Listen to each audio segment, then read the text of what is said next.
సైకోలపై కూటమి సర్కార్ కొరడా జులిపిస్తుందా? సోషల్ మీడియాలో ఇష్టం వచ్చినట్లు పోస్టులు పెట్టే సోషల్ సైకోలను వదిలే ప్రసక్తి లేదంటూ ఏపీ సర్కార్ సంకేతాలిస్తోందా? అసభ్యకర పోస్టులు పెట్టిన వారందరిపై ప్రభుత్వం ఉక్కుపాదం మోపబోతోందా? అది ప్రతిపక్ష వైసీపీ అయినా లేదంటే సొంత పార్టీ వారైనా సరే గీత దాటితే వేటేనా? కూటమి ప్రభుత్వం చర్యలతో సోషల్ సైకోల్లో వణుకు మొదలైందా? Take a look on this story.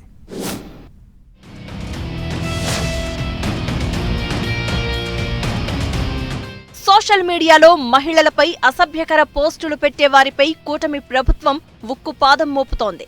నోటికి ఎంతొస్తే అంత అన్నట్లుగా సోషల్ మీడియాలో రెచ్చిపోతున్న సైకోగాళ్లపై ప్రభుత్వం కొరడా ఝుళిపిస్తోంది.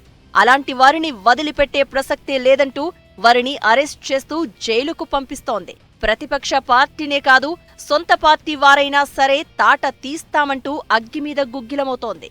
కొద్ది రోజుల క్రితం టీడీపీ సోషల్ మీడియాలో పనిచేస్తున్న చేబ్రోలు కిరణ్ మహిళలపై సోషల్ మీడియాలో అసభ్యకర పోస్టులు పెట్టాడు.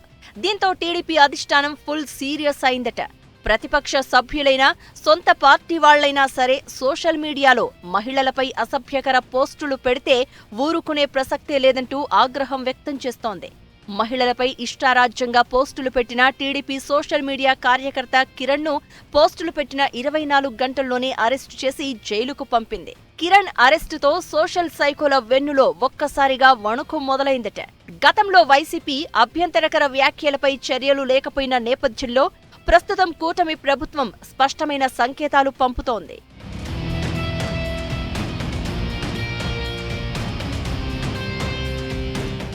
సోషల్ సైకోలు ఏ పార్టీలో ఉన్నా అణచివేయాలని కూటమి ప్రభుత్వం కీలక నిర్ణయం తీసుకోవడమే కాదు, దాన్ని వెంటనే ఆచరణలో చేసి చూపించిందని రాజకీయ వర్గాలు భావిస్తున్నాయి. గత వైసీపీ హయాంలో ప్రతిపక్ష టీడీపీని తిడితే పదవులు, తీవ్రంగా దూషిస్తే నజరానాలు, సోషల్ మీడియాలో అసభ్యకర పోస్టులు పెడితే ప్రభుత్వంలో ఛాన్స్ అంటూ జగన్ 5 ఏళ్లు అరాచక సంస్కృతిని పెంచి పోషించారని కొందరు రాజకీయ నేతలు చెప్తున్నారు. అయితే ఇలాంటి వాతావరణాన్ని ప్రక్షాళన చేయాల్సిందే అంటూ నిర్ణయించిన కూటమి ప్రభుత్వం వెంటనే యాక్షన్ ప్లాన్ను అమలు చేసింది అన్న చర్చ పొలిటికల్ సర్కిల్స్ లో నడుస్తోంది. అందులో భాగంగానే ఇప్పుడు సొంత పార్టీ కార్యకర్త చేబ్రోలు కిరణ్ పై టీడీపీ వేటు వేసిందట. ప్రముఖులపై, వారి కుటుంబ సభ్యులు, మహిళలు, చిన్నారులపై సోషల్ మీడియాలో ఇష్టం వచ్చినట్లు పోస్టులు పెట్టే సంస్కృతికి కూటమి ప్రభుత్వం తొలి నుంచి వ్యతిరేకంగా ఉంది. దీనికోసం 2024 నవంబరులో ప్రత్యేక పోలీసు బృందాలను కూడా ఏర్పాటు చేసింది. వైసీపీ సోషల్ మీడియా యాక్టివిస్టులతో పాటు టీడీపీ, జనసేన క్యాడర్ పెట్టే పోస్టింగులపైన ఈ బృందాలు సీరియస్ గా నిఘా పెట్టాయంట.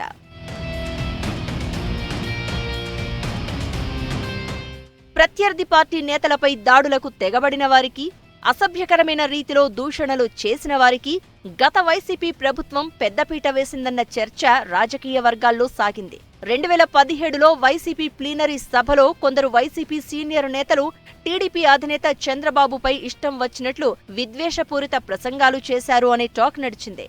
ప్రత్యర్థులపై అసభ్య పోస్టులు పెట్టేవారికి జీతాలిచ్చి ప్రోత్సహించిన గత వైసీపీ 2019లో అధికారంలోకి వచ్చిన తర్వాత విద్వేష రాజకీయాల్లో మరింత దూకుడును ప్రదర్శించింది.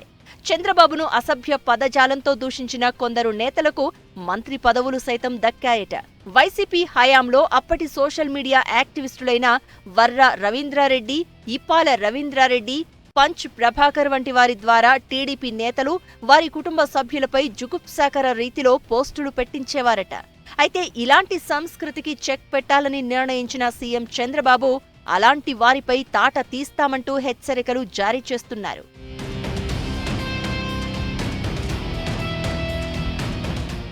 తప్పు ఎవరు చేసినా, అది విపక్షమైనా స్వపక్షమైనా సరే అలాంటి వారికి శిక్ష తప్పదని కూటమి సర్కారు హెచ్చరికలు జారీ చేస్తోందట. చేబ్రోలు కిరణ్ విషయంలో టీడీపీ అధిష్టానం స్పందించిన తీరుపై టీడీపీ శ్రేణుల నుంచి మిశ్రమ స్పందన వ్యక్తమవుతోందట. తప్పు ఎవరు చేసినా తప్పేనంటూ అధిష్టానం చర్యను సమర్థిస్తూ కొందరు టీడీపీ కార్యకర్తలు పోస్టులు పెడుతున్నారట. మరికొందరు మాత్రం కిరణ్ కన్నా దారుణంగా పోస్టులు పెట్టే వైసీపీ సోషల్ మీడియా యాక్టివిస్టులు చాలా మంది ఉన్నారని, వారందరినీ కూడా అరెస్టు చేయాలని సూచిస్తున్నారట.